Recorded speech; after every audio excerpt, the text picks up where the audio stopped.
Hey everybody, welcome to Blessed Leaf Daily. Today I'm going to be smoking the Italy Grange.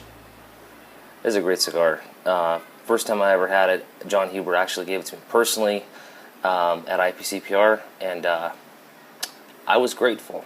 Very, very good cigar. Those of you who smoked it, you know. What's funny to me is that inadvertently, without realizing it, I actually wore the hat. I didn't mean to. Just went to the humidor this morning and was picking out what to smoke, and it was that. So, happy coincidence on that. So I just want to share with you today something that happened last night, actually. I had a dream, and very interesting. I'm the kind of guy that believes that God still speaks in dreams. He still desires to communicate with us, and the one who invented a mouth and created it obviously knows how to talk. And we have ears, physically and spiritually and so forth.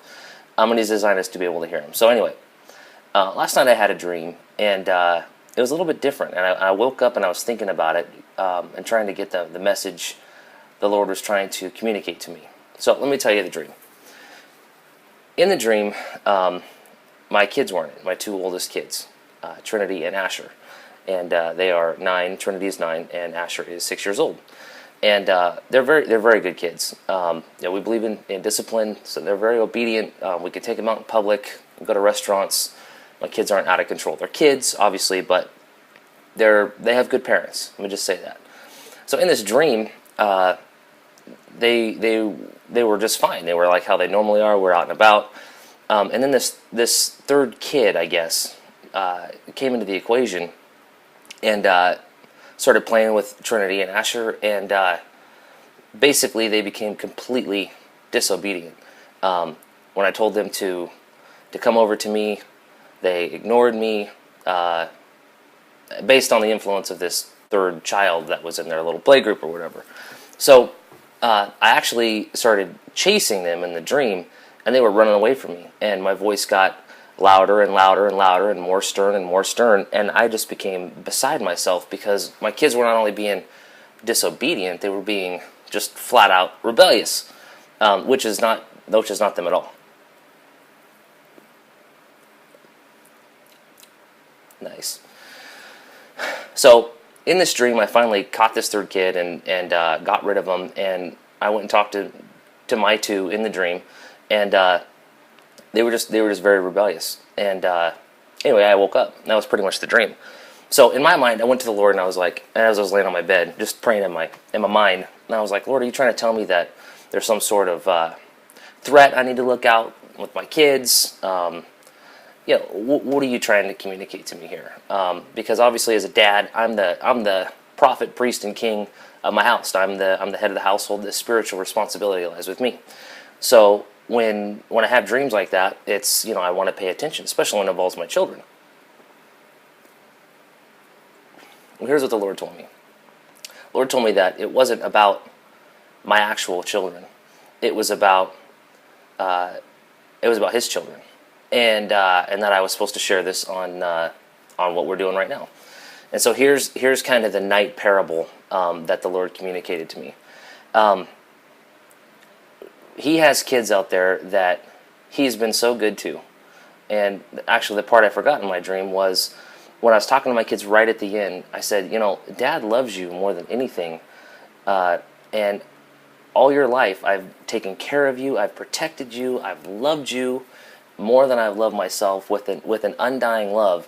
And I've been nothing but good to you. And when I called you, you ran away from me, to the point where you were flat out rebellious. You knowingly went completely opposite of what I was trying to get you to do because of the influence of this third party.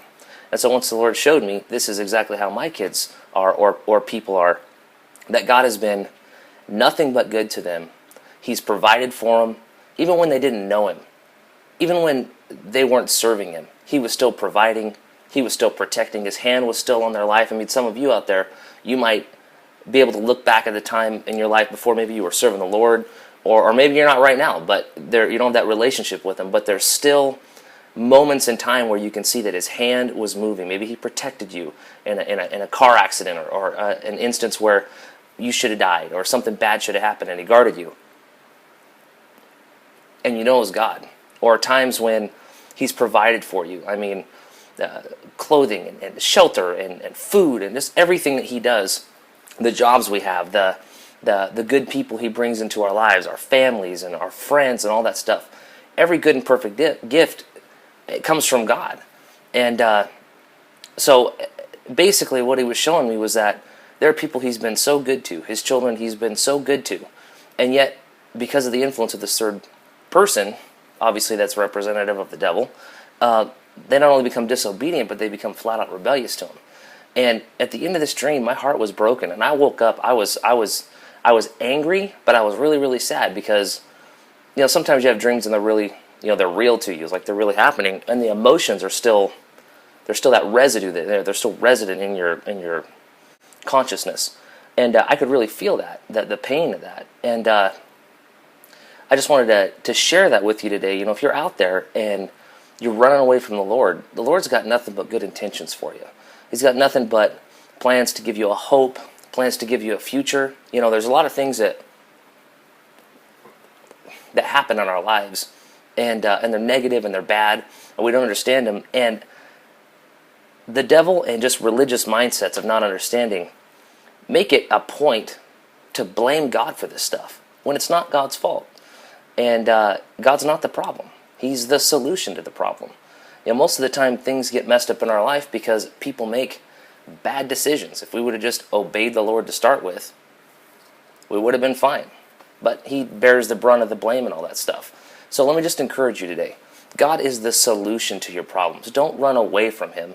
Run to him. When you confess something to him and you come back to him, you don't have to be embarrassed when you turn back to him.